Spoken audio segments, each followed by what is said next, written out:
Well, it's crazy to think that we're just 4 weeks away from training camp for the Ontario Hockey League, and then we'll get preseason underway and back to some OHL action as we get ready for the 2024-25 season. And the other day, I posted a video looking at possible cities that could be either an expansion candidate or a relocation candidate.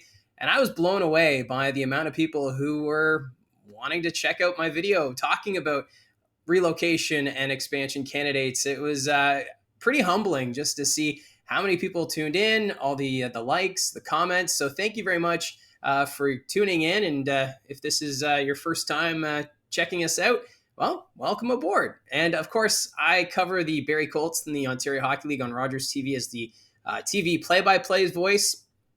So I started this channel as a way of just being able to cover more of the OHL. It's an amazing league. Of course, a lot of talent goes on to the National Hockey League, and we get to see these players before they make it big in the pros. So that's why I do these videos talking about junior hockey. I love hockey, and just I'll talk about hockey any time of the year, even here in the middle of the summer months.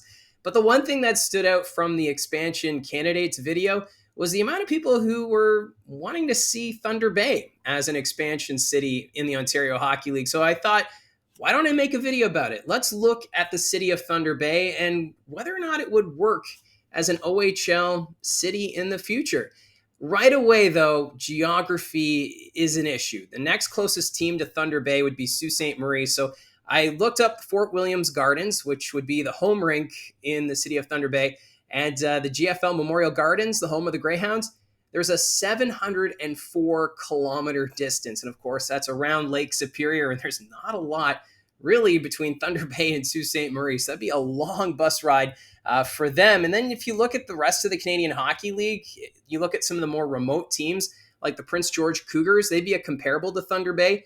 Their next closest opponent, the Kamloops Blazers, and that's a distance of 530 kilometers. So a good comparable there. It's a less than 200-kilometer distance between those two cities, but still, it could be done. A little further, though, if you look at the next closest team for Thunder Bay, that would be Sudbury at over 1,000 kilometers. So, like I said, geography is an issue, and also traveling in northern Ontario can be a bit of a hassle, especially if you get a highway closure in the middle of winter, either a collision or just weather in general. And then if you're looking, okay, if we put Thunder Bay in the Western Conference, you look at the two teams that are separated by the furthest distance in the conference. Right now, that's Sault Ste. Marie and Erie, Pennsylvania at 969 kilometers. So if you put Thunder Bay in the Western Conference in the OHL, that would be a distance of over 1,600 kilometers. So if they are traveling by bus, that's going to be some serious bus legs. Of course, if the Thunder Bay team were to travel to Erie, they'd probably have stops in Saginaw, Flint, Windsor, and then Erie, or they'd go through Ontario. So either way, they'd be making other stops. But if it's another team from Southern Ontario or from Pennsylvania, that's quite the hike to go to Thunder Bay. Although you would say then, oh, that's home ice advantage for the Thunder Bay team. Now, what would have to happen if Thunder Bay were to get a hockey team?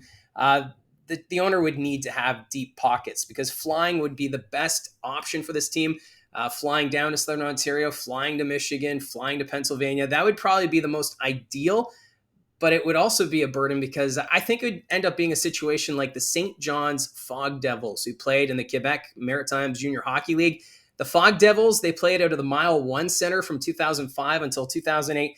They were brought in as an expansion team to fill the void that was left by the St. John's Maple Leafs, who ended up moving to Toronto to become the Marlies in the American Hockey League. So during that time, the Fog Devils, they had to pay a travel subsidy of 100% for any visiting team to Newfoundland.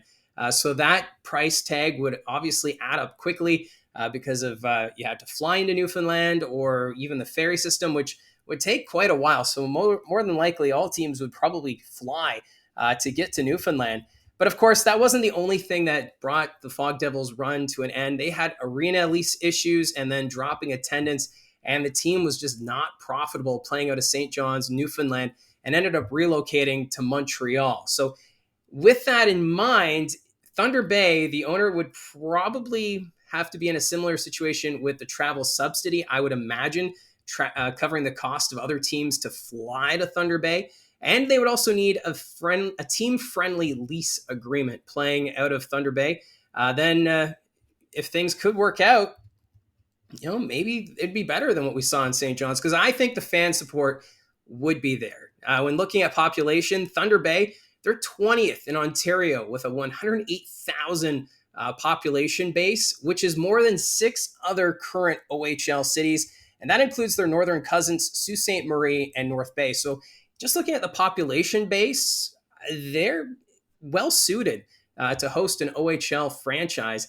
The arena, I have never been to Thunder Bay, so I'm not too familiar with the condition of the Fort Williams Gardens, but it was built in 1951. It has a capacity of 4,680, which, of course, is ideal for an Ontario Hockey League team. So right there, that's a big check mark if they were to bring a team to Thunder Bay.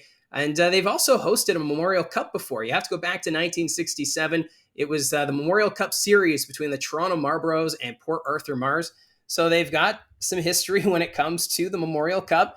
And the arena, it's also hosted the Scotties Tournament of Hearts for women's curling on multiple occasions. So we know the city is capable of hosting big events. I'm not saying they're going to host the Memorial Cup as soon as they get an OHL team, but if they were to have a team travel, they've got the hotels, they've got the infrastructure.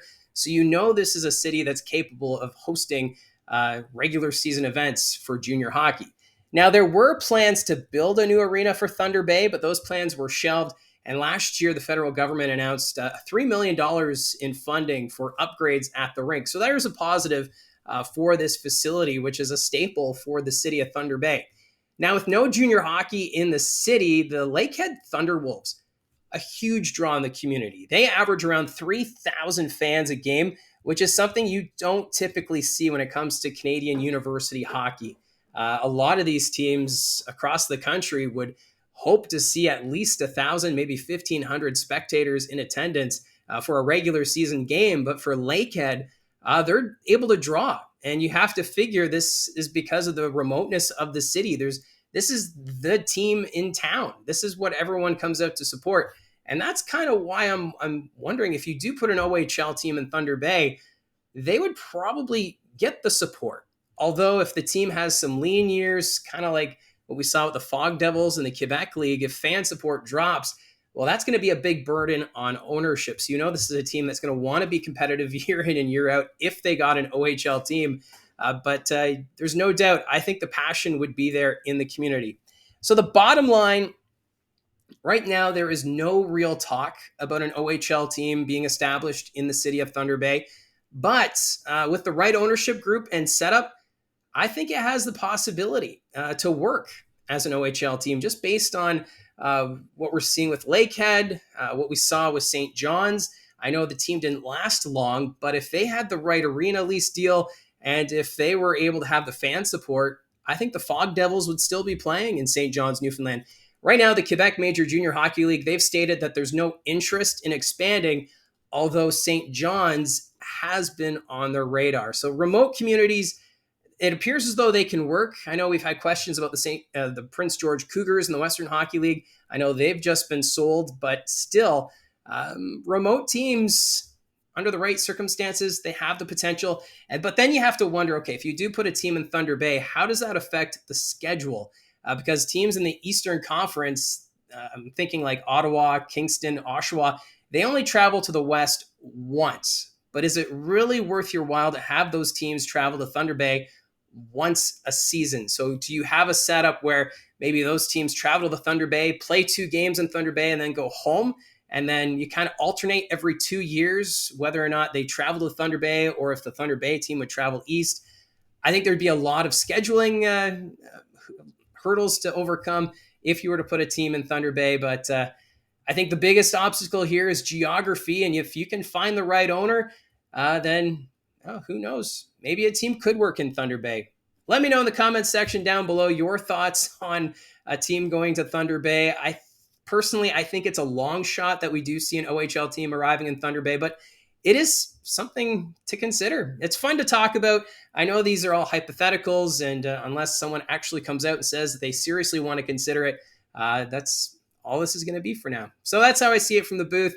Thank you for all your supports. Don't forget to hit like and subscribe if this is your first time here at the channel. And if you've already hit subscribe, thank you very much for your support. And if not, welcome to the channel. Thanks again. We'll talk to you soon.